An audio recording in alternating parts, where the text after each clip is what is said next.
So let me go through a few kind of housekeeping bits. So the first thing to mention is we will leave some time for questions. So if you have any questions, stick them into the chat, and then we'll review them as you go through, and then we'll ask those at the end. If it's a question that's relevant to the thing we're talking about, Jacob, maybe we'll just dive straight into that, and we'll answer questions as they come in throughout, if they are topical. And I think from my perspective, I'm really, really excited about this masterclass. And I mentioned this to you just before, Jacob, but the reason I'm so excited about it is because I've worked in the music industry for 4 or 5 years now, and I'll give a quick introduction to myself in a second. Yeah. And publishing is still something that I find really scary, and it still feels it still feels like it's a black box, and I don't know what's going on. So I'm really, really excited to dive into this. Personally, from my perspective, to learn about publishing and learn what it actually means and how creators can make sure they're collecting all of their royalties. And I've got some crazy stats that I found around uncollected royalties. And then secondly, for our community to learn more about it, and both communities to learn about it. It's so, so important, and is often something that's shied away from. So to kick things off, as a quick introduction. So I'm Alex. I'm the CEO and founder of hurd. We're a music tech company that helps artists find their most valuable fans across the streaming and social media landscape. So we built a platform which automates the process of music marketing and promotion.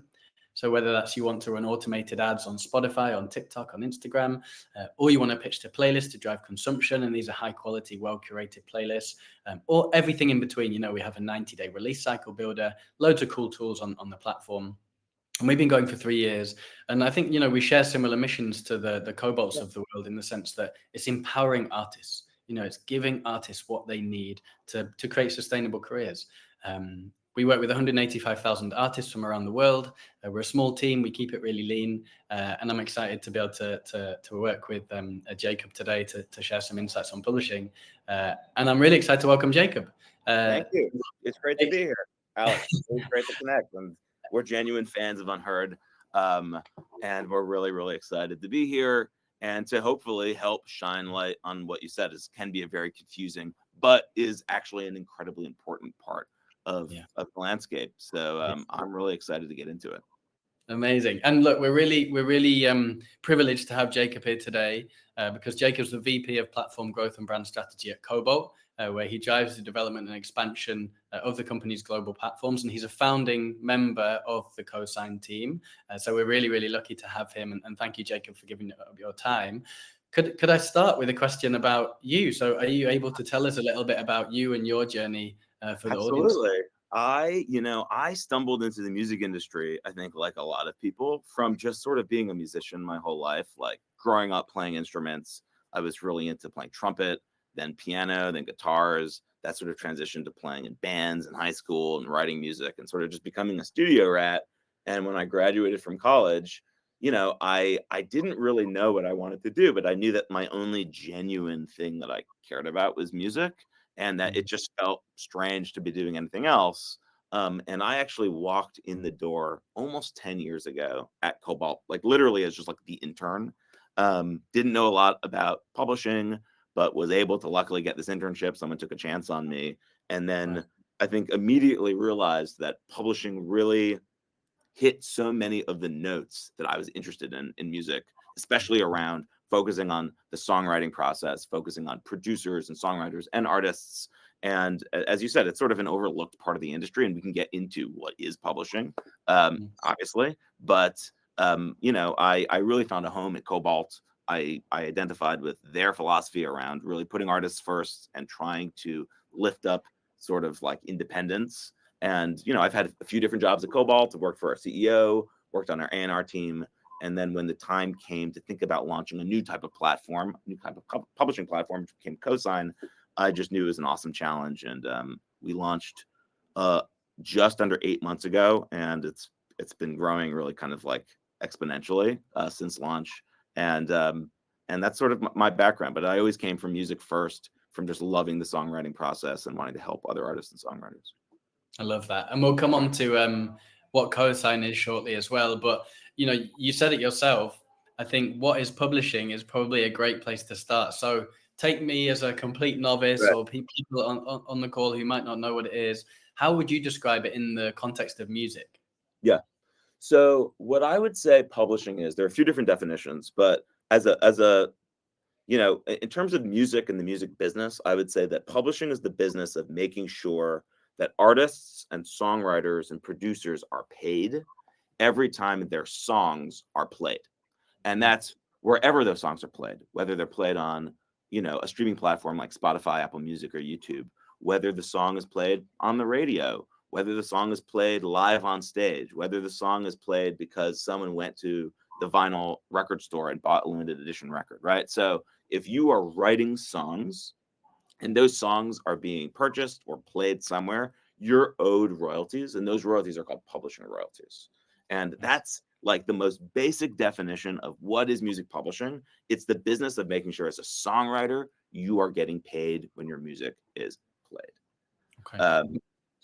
And is that different if you are an artist versus a publisher versus someone who's just in the studio at the time and contributes to the track, or does it all wrap into the same thing? So it's a really good question. And I think that's where sometimes people start getting understandably confused about publishing. So publishing will make sure that you get a royalty, that you get some money, right? If you contributed to the songwriting of the song. So that could be an artist. Like, let's say let's say you're an artist and I'm a producer. And together we created an album and we both co-wrote all the songs 50-50. Now you're the face of the project. You are the artist. You're getting signed to the label. And I'm not signed to the label. I'm not the face of the project. I'm just your creative collaborator in songwriting. Let's say we have 50-50 share of those songs. Both of us are going to get publishing equally on that. Now, the difference is one of us is an artist and one of us isn't. But from a publishing perspective, all that matters is, did you help contribute to the song?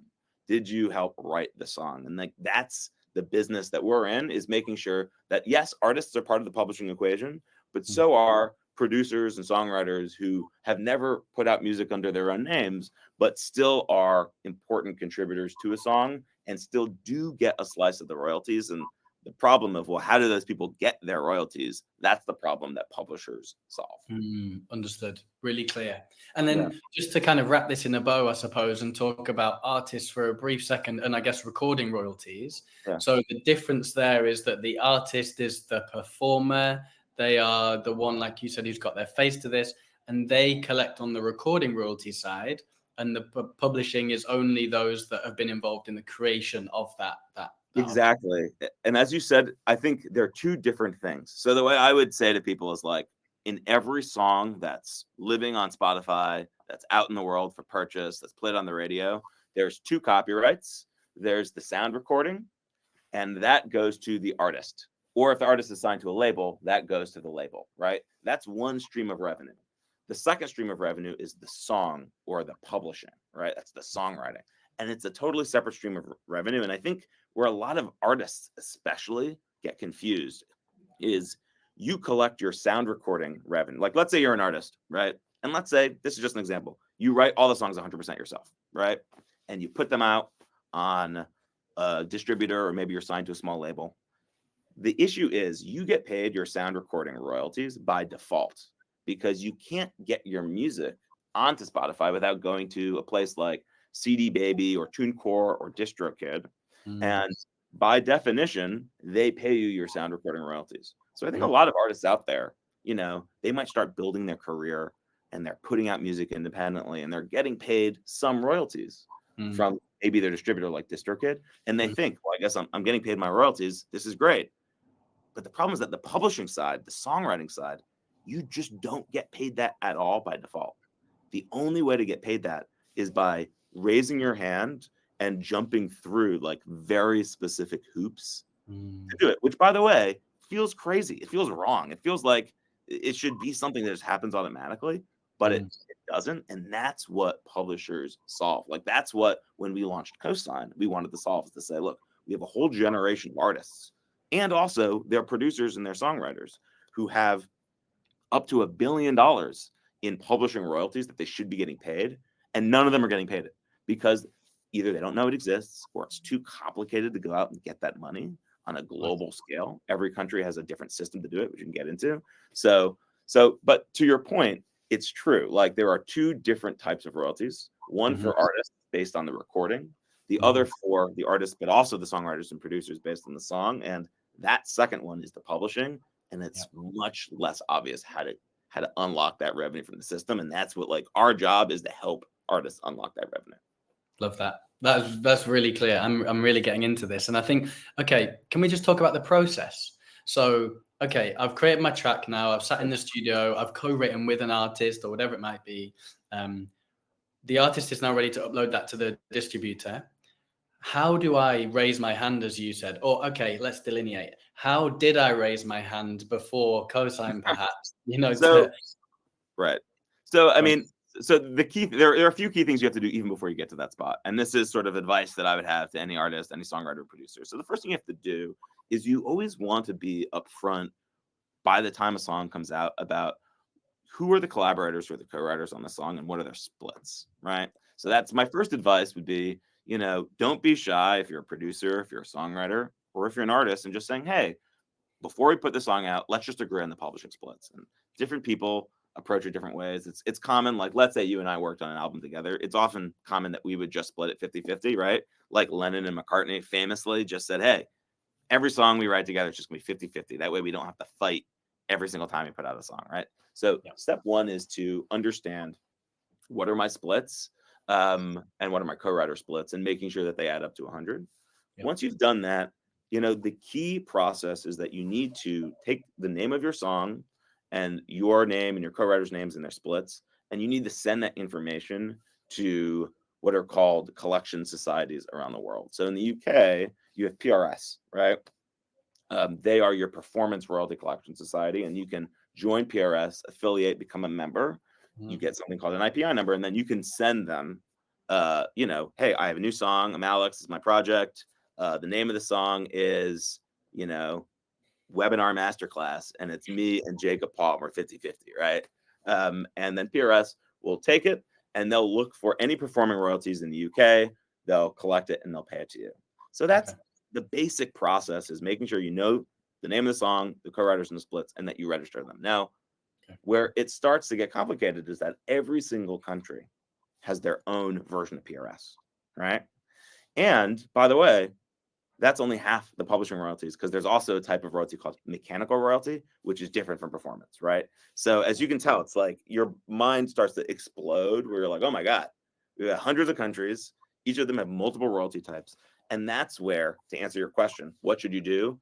You might want to join what's called a publishing administrator, because their job is to take your songs and on your behalf, not just register them like in your home country at PRS, or I'm in the US, so maybe they'd register at ASCAP, but they would register it everywhere around the world at every single PRO, every single collection society in every single territory, and then collect that money on your behalf, so that you can make sure that you're not just collecting one type of royalty in one country, but that you are maximizing all your publishing royalties in every country. And to do that yourself would take hours and hours and hours, and it would actually cost like thousands of dollars in just like setup fees, right? So your job as a musician is to make music. You need to be on top of your business, but it's a little bit, I think, overly burdensome to like actually register your songs everywhere, and that's why you would join a publishing administrator. And that's what KOSIGN is, that's what Kobalt is. That's our job, is to help people register their songs everywhere so they can actually collect that publishing income. Love that. And so KOSIGN would register this in all international markets. Then it would go out and it would ensure that when that track is being played somewhere, in a store or in a live space, that you are then receiving the revenue that you should be receiving as a result of that. Exactly. And we would go one step further, because KOSIGN is powered by this company Kobalt, right? And for anyone who hasn't heard of Kobalt, Kobalt's the biggest independent publisher in the world. So you have the majors. These are 100-year-old companies like Warner Chappell or Sony, Universal. Kobalt's the biggest company that's not those three. It's much younger, by the way. It's sort of like the tech disruptor in publishing. But as Kobalt, we have licenses in place directly with all of these digital services. So not just the usual suspects like Spotify, Apple Music, YouTube, but also all the meta platforms. And we have direct licenses with TikTok. We have direct licenses with services like Peloton, or even services that do karaoke, right? So our job is to go to the full world of like anywhere where music will be played in a commercialized way, where money is changing hands. Make sure we have that license in place so that if your song is played there, we're properly accounting what you should be owed, collecting it, and paying it to you as quickly as possible. And ideally, giving you that transparency so that you can see, oh, wow, there's this whole side of the coin called my publishing. And I can actually see. And by the way, it's meaningful income, right? Yeah.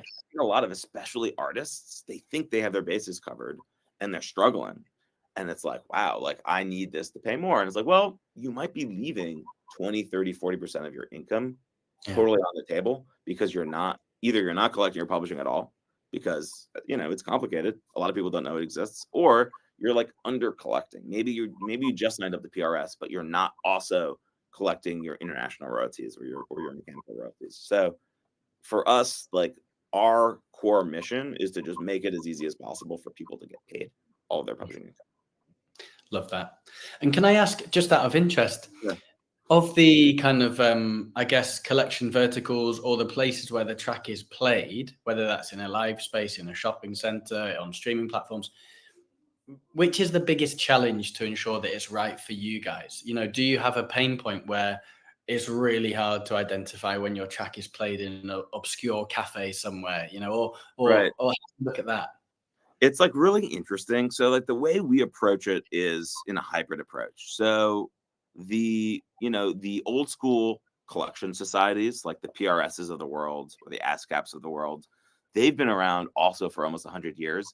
And they do lots of what we call offline, meaning like the not digital stuff. So they're the ones who are sending out surveys to radio stations and are going to bars and taking sort of like, literally, it's like they're showing up as investigators to say, what are you playing? And then they're putting it into almost like these mathematical models to say, okay, this is what we think people are owed.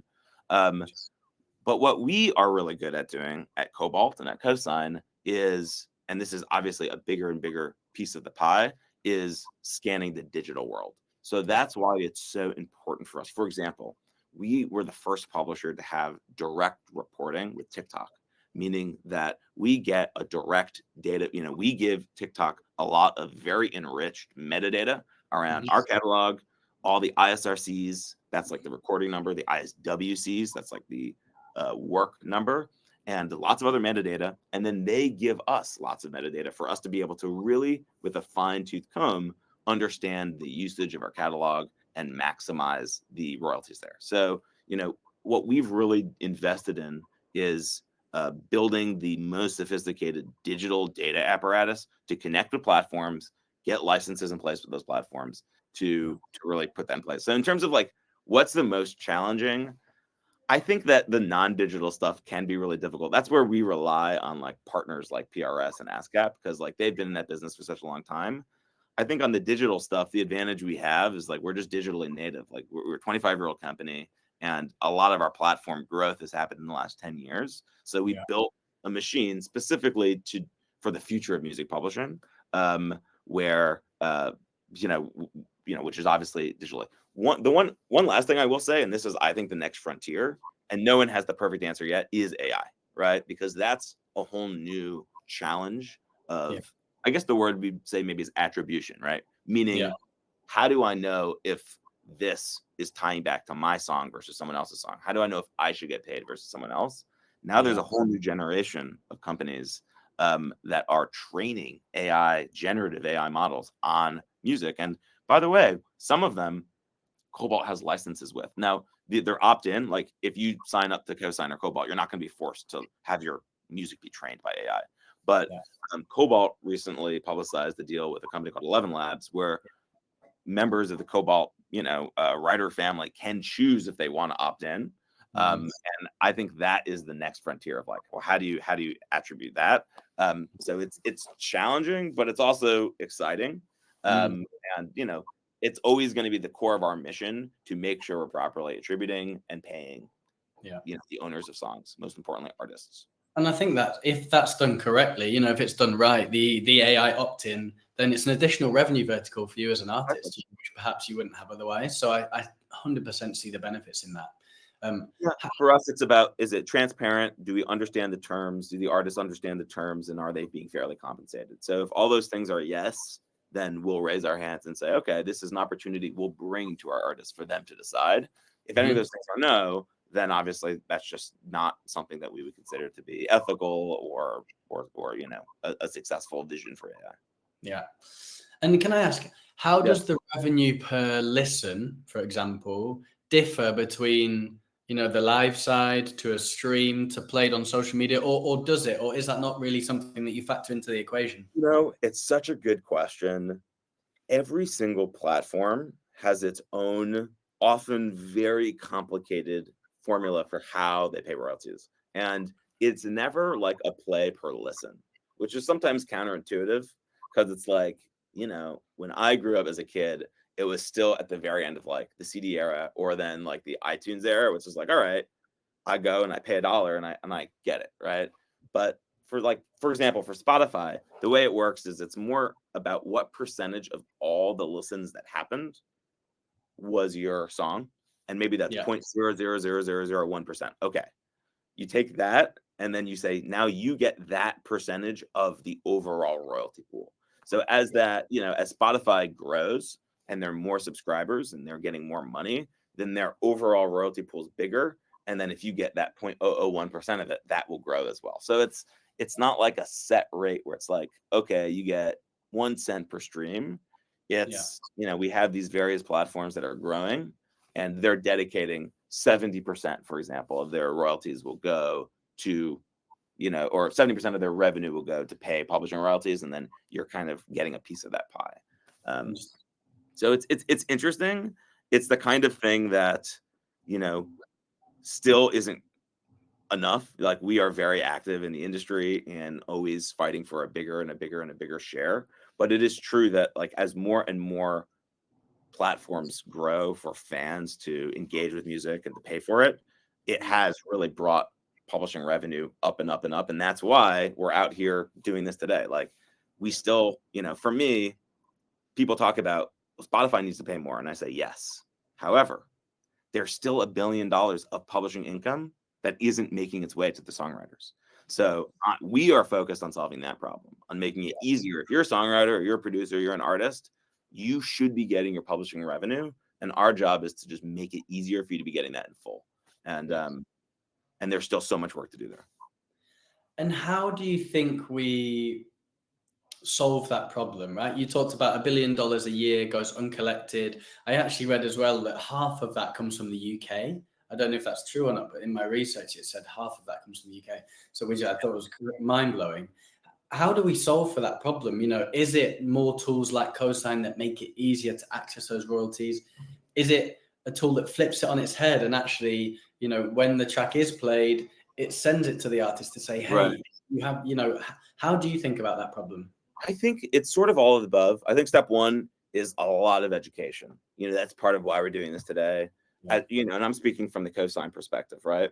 Is that I think you know, if you don't know that publishing exists, if you think, oh, my distributor statement is paying me my publishing royalties too, but it's not, then that's step one, right? Is just shedding awareness and doing a better job of making it simple to say, hey, publishing is just the other side of the coin. It's just 50% more money. And you just have to raise your hand to get it. Step two is making it easier to unlock those royalties. So that's why we launched KOSIGN, right? We saw that, you know, there was a landscape where if you're an artist who's taking off and you're already inside the industry and, you know, you're already getting tons of radio play and you're already signed to a major label, then you have access to the traditional publishing system where maybe they'll pay you in advance and they'll take care of your royalties. But there's a whole generation of artists who are really building significant audiences, right? They are, you know, having millions of streams across streaming platforms. They have tens and hundreds of thousands of followers on socials, and they're actually building a legitimate business. And you know what? They don't need the traditional music industry in the way that maybe 10 or 20 years ago they used to. And what we saw was that generation of artists did not have a great solution to unlock their publishing. And that's where we thought, okay, Kobalt already built this platform that does better than anyone else, collects money from the publishing system and unifies it all in one place and cuts out all the middlemen so that we can collect more faster. And it's like the problem is that it's just not really simple enough and accessible enough. And that's why we launched KOSIGN. So to your question, like, what do we need to do to change it? It's a personal question for me because I can only speak to what we are doing at KOSIGN, but it's basically launching a platform that anyone can apply to. We are pretty selective because we want to make sure that we are premium in terms of the amount of like customer service we're giving. And there are also open to all platforms that exist too. So if you're just getting started, you can definitely check those out.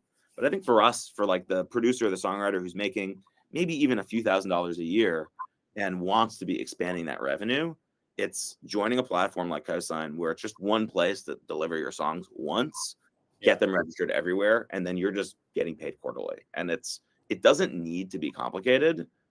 The problem is that without the help of a global team, it is complicated. So that's exactly what we do. It's really, really simple. It's taking something that's really fragmented, really complicated, but is so valuable for artists and songwriters, which is collecting publishing income, and just making it as simple as possible. Love that. It's fantastic. And you talked about there some criteria that artists need to have met to join KOSIGN. You talked about that from a revenue perspective. Is there anything else you look for? If you were to create a persona of the artist that you're seeing being a really good fit for KOSIGN, what would that look like? We always want artists who are obviously very dedicated to their craft and who are a little bit, you don't have to be a superstar, but are a little bit along their way. And by the way, that's just to justify all the service that we're going to provide them. And is that they're open to everyone platforms that can work too when you're just getting started out. But, I would say there's not a single one size fits all. We have lots of independent artists on our platform. I would say that's probably the number one cohort that we have, who are really strong independent artists, strong creative vision. They're really great CEOs of their own business, and they're looking to take better control of their publishing. And we're a global platform, so it's global. We've got huge presence in the UK, obviously a huge presence in the States, but internationally, really on all continents other than Antarctica, we have a strong presence. But we're also home to lots of producers and songwriters. We have producers even on top 10 Billboard charting songs. Like we have the producer from a Megan Thee Stallion song, Doechii songs, producers for one of the writers on that $1 Million Baby song from a couple summers ago from Tommy Richmond.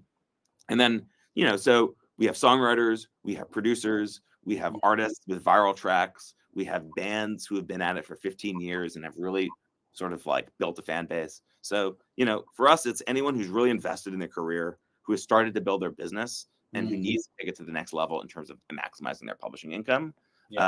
That is the ideal fit for us. And by the way, we even have some legacy artists who have been around for 15 years and are like quite well known. And for them, they're just like done with the traditional music industry. They're like, I don't need this anymore. I'm already so on top of my business. I just want an option that's super flexible, that's going to give me as much control, as much freedom as possible. So we even have a few of those on KOSIGN. So it's built to be a very welcoming platform for artists and producers and songwriters who have sort of gotten beyond level 1 or maybe level 2 and are ready to kind of level up from there.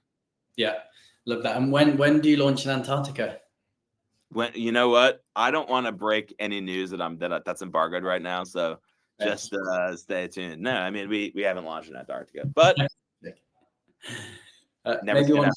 Maybe one day. And you talked a bit about in Antarctica. We'll do a collab. Our next webinar will be on like an ice in our hoods and coats. You talked there about the service that you offer, which is really important because ultimately, when I think about our business, it's all about that quality service, whether that's through the platform offering a great service on the technology side, or it's us as people leaning in and making sure that the artist or manager or label, whoever we're working with, is satisfied. Ultimately, so they come back, they become advocates, and then they sort of grow with the business. How do you ensure that service remains to the highest quality standard? And the next question is, what do you get in return for that? Is there a percentage of the royalty that you collect, and how does that work? Great. I'll start with the second question. So the KOSIGN sort of T&Cs, the KOSIGN publishing agreement, is built to be incredibly simple and flexible. So we take 20% fee, right? So 80% obviously to the artist and the songwriter, 20% for cosign, and it's a rolling quarterly term. So you're not locked into any long-term commitment. You basically join, right? You submit your songs to us.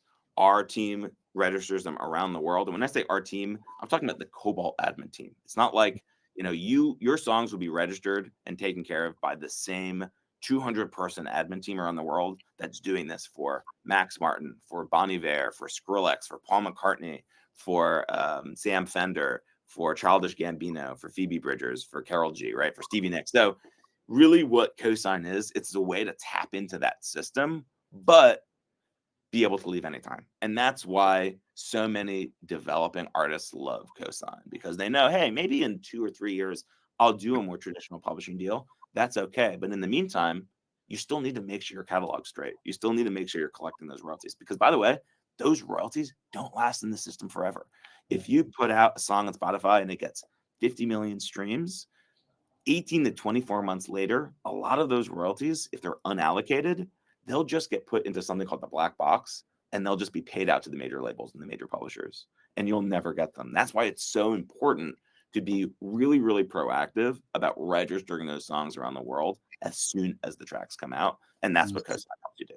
So, but yeah, in terms of the way that we structure it, it's just you're with us for as long as you want to be. You can leave anytime, and we take the 20% admin fee, which is on par with other sort of platforms in the space. The difference between us and the other platforms is that we don't let everyone in.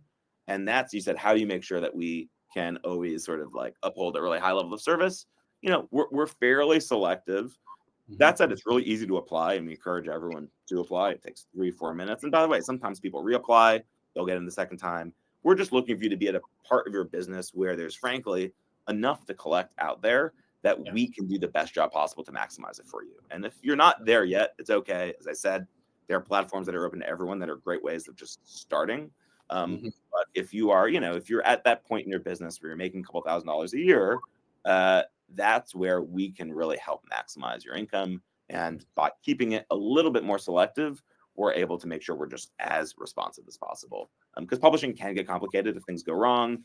If there's a dispute, let's say in Germany, we have a global team that can pick up the phone, call the German Collection Society, and make sure it's solved, right? So that's part of what we offer. Wow. And you said it was easy to apply there. And Sam, who's our head of growth, he will share in the chat at the end of the call a couple of instructions on how to sign up with your $100 fee being waived, which is a great kind of initiative and incentive for people on the call to go and give it a go if you think you meet those criteria that were outlined there. Can I ask, if I've already registered with some of the collection bodies around the world, how easy is it for me to then, apply to cosign, for example, and then you pick up all the pieces? Do I need to kind of move my registrations and things like that? It's such a good question. Literally, 2 songwriters asked me this yesterday. We get this almost every day. It's extremely easy. What I would say to you, Alex, is that's our job. That's not your job, right? Okay. So it's that's the beauty. A lot of people apply to cosign and they're like, you know what? I have a couple things on ASCAP, or I put my last EP on PRS, but maybe some things are registered, some things aren't. They're like, do I have to unregister it? Do I have to call them? I'm going to be put on hold. This is going to suck. Oh my God. And it's no, it's okay. You get on cosign, you submit the songs, the splits to us. That's our job, is to go to PRS. As long as we have your information, we'll be able to really, really smoothly, where it's already registered, say, great, that's registered. But in the countries where it isn't registered, we'll fill in the gaps. We'll make sure it's registered there. If it's maybe just, registered for performance, but not mechanicals, we'll fill in the gaps. So the beauty there is, it's okay if you've started the job but haven't finished the job. Our job is to finish the job and make it easy for you. And by the way, sometimes issues come up, and if those come up, we have an admin and a support team that will just reach out to you and say, hey, Alex, I need this piece of information from you, and then we'll solve this problem. So, this is, by the way, why so many people don't collect their full publishing income, is because there's so many different organizations. Maybe there's a weekend 2 years ago where you did a bunch of work and then you forgot about it and you haven't done it since. And you're like, I don't even know where I'm registered. That's our job to help figure it out for you.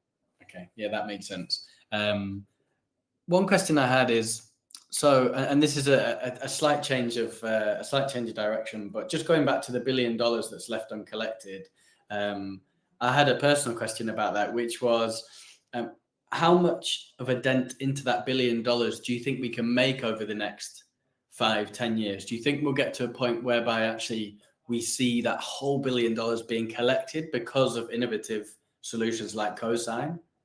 Absolutely. I mean, Okay. we have set our sights very high. I think that, look, I think that maybe there can be a sliver of it, which is people who maybe for some reason are deciding, hey, I'm going to hold out because I think I'm going to get a big publishing deal. I don't want to collect, which, by the way, I don't recommend. It's always better to collect that money and not leave it on the table. But, Yeah. We already see, I'm not going to get into like specific numbers, but we're almost 8 months old. And the growth that we've seen, I mean, I can tell you this, we have at this point almost 30,000 songs that are on KOSIGN, almost 1,000 songwriters on KOSIGN. And some of them are, earning serious revenue on KOSIGN. And when we trace that forward, if we keep banging the drum, if we keep getting out there and just raising awareness around this, and if we keep our end of the bargain, which is to make this really easy for people, we think we can make an important dent of it. And, and you do it one artist at a time, right? You do it by making people understand, hey, like, I have this money out there. It shouldn't belong to anyone but me. Yeah. And by the way, if you don't collect it, it just gets paid to the majors. It's like almost diabolical that that's how the system works. But so I think we can make a dent in it. I think that technology will also help, as you said. Maybe we can create more unified systems of attribution and paying royalties. Mm-hmm. There are some challenges to that when you think about all the different countries in the world having to sort of like unify behind a project. But I'm also optimistic that we can make more progress there. And Kobalt is in many ways leading the way towards that as well. But, the key thing is knowing that publishing exists, knowing that if you write songs, you're owed money for them. Yeah. Getting your house in order, understanding what are my splits with my co-writers. Guys, let's all get this together and let's agree on it so that we can all collect this money. And then finding a platform to help you register those around the world. Love that. Yeah, it's super clear. And actually, I've learned a lot in the last 37 minutes here. Without a doubt, I'm far more versed on publishing than I was before. So thank you so much for that. I've got a couple more questions, but I'm also just going to pause and let's say to people, if you have any questions, then pop them into the chat and we will get to them in a couple of minutes. So if you do have any questions, just pop them into the chat and we will get to those shortly. 2 more questions from me. One is, what 3 practical steps should an artist, songwriter, or producer who is listening to this either live or in the recording I'm going to share afterwards take today to make sure they're not losing those publishing royalties? Okay.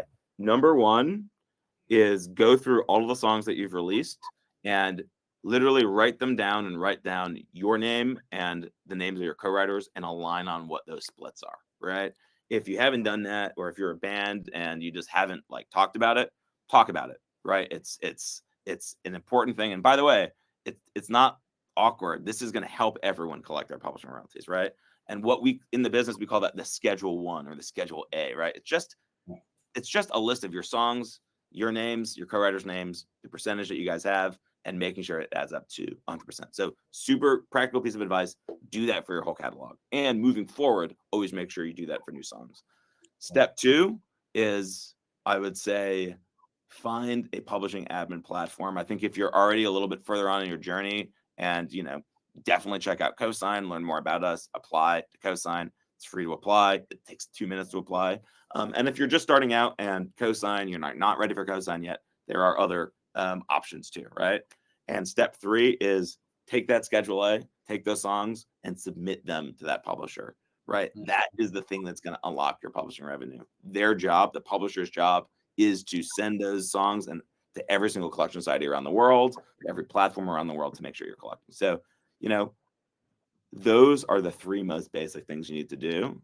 And once you do it the first couple of times, you realize like, oh, this isn't that scary. Like I can do this. And by the way, the beautiful thing is that you wait 3-6 months, the registrations get processed and you start making serious money. Like to tell you a story, there is a early songwriter who joined KOSIGN who has a pretty small percentage of a very big song. And I don't want to give away any client information, but he was like, I have this piece of publishing. It's a really big song. Is there real money for me here? And he himself is a struggling artist trying to launch his own solo project. He signed up to KOSIGN, and we predict that in the next couple of years, he'll easily make almost mid six figures just from this small slice, right? And that is the difference between having to work a bunch of day jobs and being able to actually quit those jobs and say, hey, I'm doing this full time. So, and by the way, a year ago, he didn't even know that publishing existed. So that's why get those split sheets in, find a global publishing platform that works for you at the stage that you're in, and just give those songs to the admin for them to register them worldwide. Wow, that's a great story. And I'm sure there are hundreds of those, if not thousands of examples of that, right? Of people just not knowing. To your point, the education piece is so important here. That's the $1 billion plus that isn't making its way to the songwriters. And, if we solve that problem, it's not just solving like a money problem, it's solving a culture problem, because it means that these artists will be able to invest more in their craft. We'll be able to maybe stop working side jobs. We'll be able to go 100% on that artist project and make that album that's in their head that they haven't been able to do because they've had to work multiple jobs. So, we take it really, really personally and really seriously that unlocking publishing revenue will impact culture, will lift up creativity, will lift up artists. That's why we're doing what we're doing. Love that. Okay. And then my last question is, what are the most common mistakes that you see songwriters or artists making when they're going through this process, and how can they avoid them? And it could be as simple as they're putting in the wrong codes into the wrong areas, or something a bit more substantial. I think there's a couple of things. And, one is they just like don't know what the splits are. They'll say like, well, I wrote this, I have 25% of it, but I don't like know the names of my co-writers, right? And that's where it's always easiest, like when you're working on it. It's hard to go back 4 years and be like, wait, who even wrote this song? So that's one mistake, is just not being proactive about their splits and making sure that they have their splits in. I would say the other mistake, and it comes from a good place, but is sort of being undercollected. Like, for example, if you're like, I'm just going to register at PRS because I'm in London and I'll get a PRS account and I'll register PRS and now I'm done, right?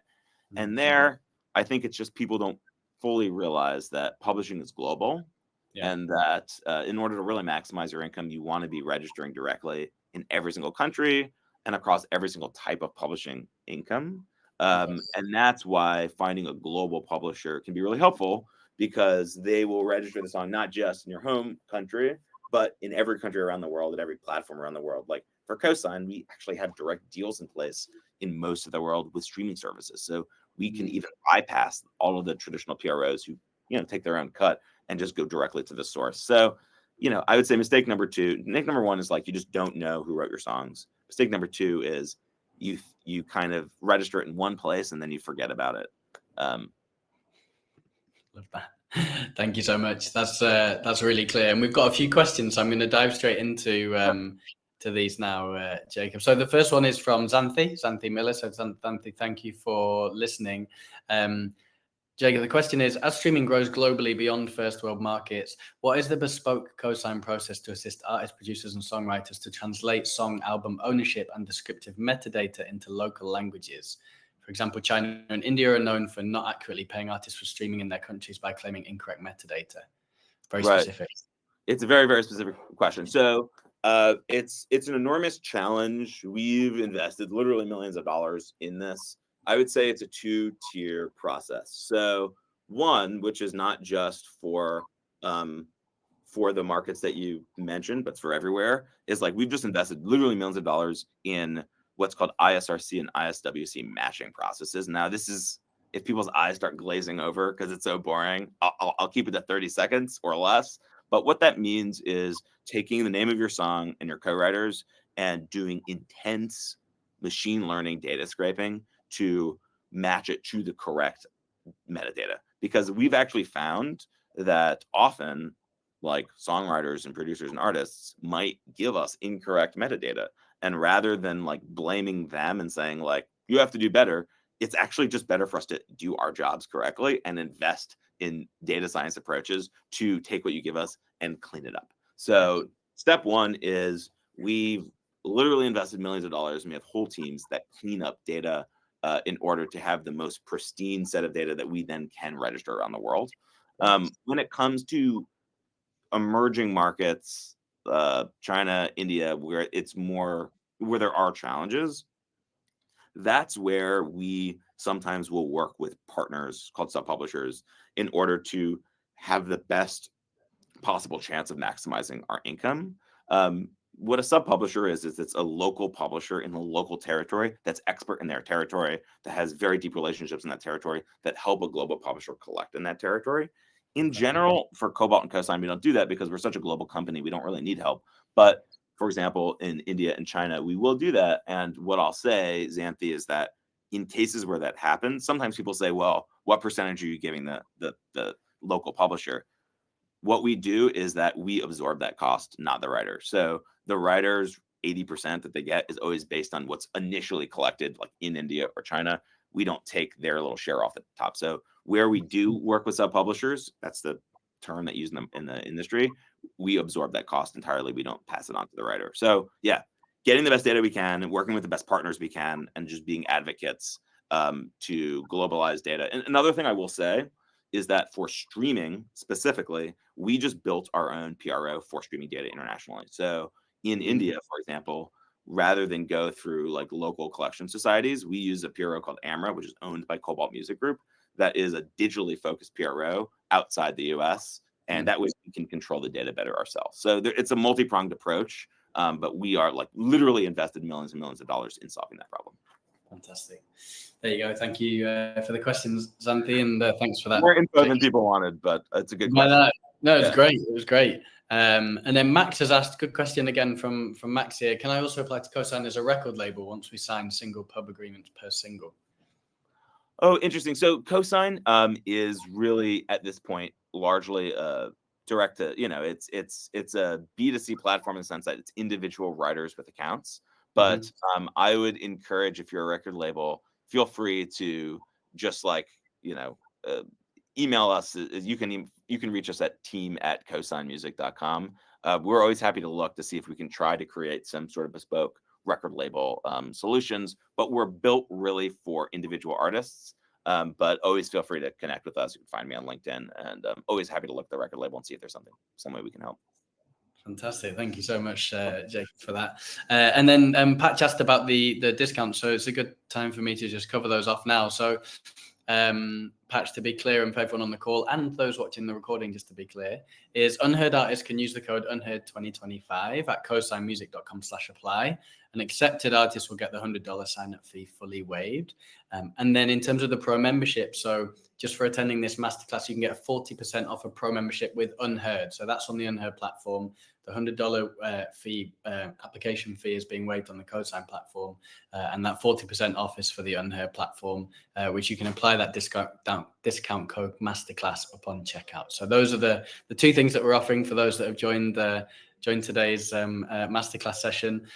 And that has been amazing. I think I've learned so much. I now feel like I can sort of go and share with the world about the fragilities of publishing and the big problem that we need to try and solve. So thank you so much for that. I'm looking forward to watching it back myself. And I really appreciate your time, and hopefully everyone on the call and watching it back did too. Thank you so much, Alex. Thanks to everyone on the call. We're like genuine fans of what you guys have built at Unheard. And we feel really, really aligned philosophically with what you guys are doing. So congratulations on what you're building. We're literally just here to help. So I really appreciate you, everyone here, taking the time to listen about this. And hopefully we'll do it again soon. Of course. Thank you so much, Jacob. Good to see you. And thanks everyone for joining. See you soon. See you, buddy.